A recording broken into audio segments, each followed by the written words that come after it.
We're going to go to the French newspapers now. Elena's with us as ever. And French presidential elections back on the front pages again today. Yes, indeed. They've chased the foreign news off of most of the front pages today. Le Figaro headlines on how the Dominique Strauss-Kahn affair has changed the situation. Their editorial really is kind of towing the party line. They're saying what Sarkozy's government is hoping the voters are thinking, which is that after the Strauss-Kahn affair, they'll be put off the whole Socialist Party. The polls don't really bear this out. But the main thing Le Figaro is talking about is the head of the UMP, Secretary-General Jean-François Copé, who has accused the Socialists of attacking voters' human rights by running a primary election. That's because the Socialists might be able to keep a list of the people who vote in it, which is illegal in France, to keep lists of citizens' political preferences. The paper says that mayors, especially Socialist mayors, might be using it in order to help them in future local election campaigns. Le Monde has this story on their front page as well, and they have a great deal less time for Copé's theory than Le Figaro does. Le Monde says that the primary election is backed by the vast majority of French voters, even those who don't intend to vote socialist, that it's a good step in the direction of more democracy, and that Copé's plan is a cheap tactic to scare voters off the Socialist Party. Okay, and another issue kind of related, it's a sort of social, political issue, the issue of women in politics in the papers. Yeah, Le Parisien this morning is headlining on this. This is Jean-François Copé again, the UMP Secretary-General. He's announced he wants 40% of UMP MPs to be women after the next election. Now, that's pretty ambitious because at the moment they've only got 15%. The Socialists have 30%, so the right wing's doing pretty badly on this.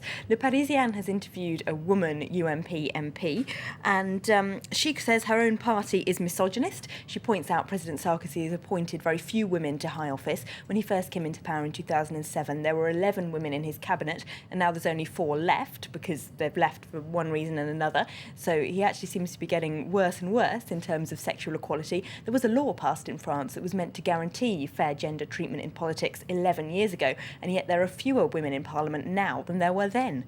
So France seems to be rolling backwards on that score. Okay, and Greece, they're still all over the front pages. You've got an interesting front page in Libération. They're very good on their front pages. Libération, who do have wonderful front page designers, have this morning got a pile of €50 banknotes collapsing like dominoes with the headline, "If Greece Defaults."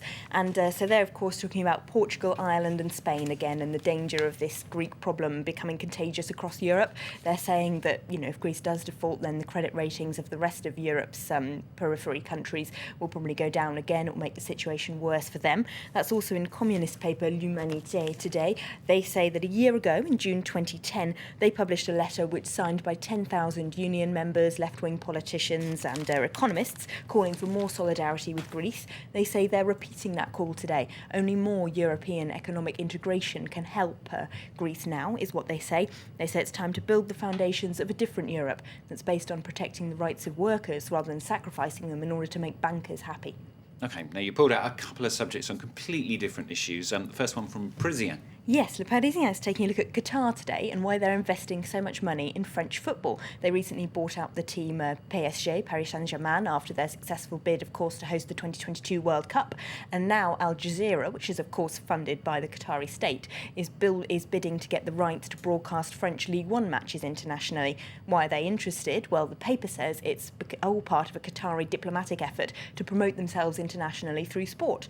They're hosting international competitions. They're trying to sell the country abroad through sport. They do point out that Qatar has had protests as part of the Arab Spring, and we haven't talked about those very much, so maybe their PR campaign is working. And finally, very briefly, if you're a single man, Elena's got some advice for you. Well, Slate.com has got some advice for you. They say you need to buy a sports car, at least if you're aiming to get laid. They say, according to a study by American researchers on consumption as sexual signalling, women do find men who drive Porsches more attractive than those behind the wheel of a Honda Civic. But if you're looking for a long-term relationship, apparently you need to drive a safer car. You need a Porsche or a wedding ring, the researchers say, gentlemen, but you can't have both.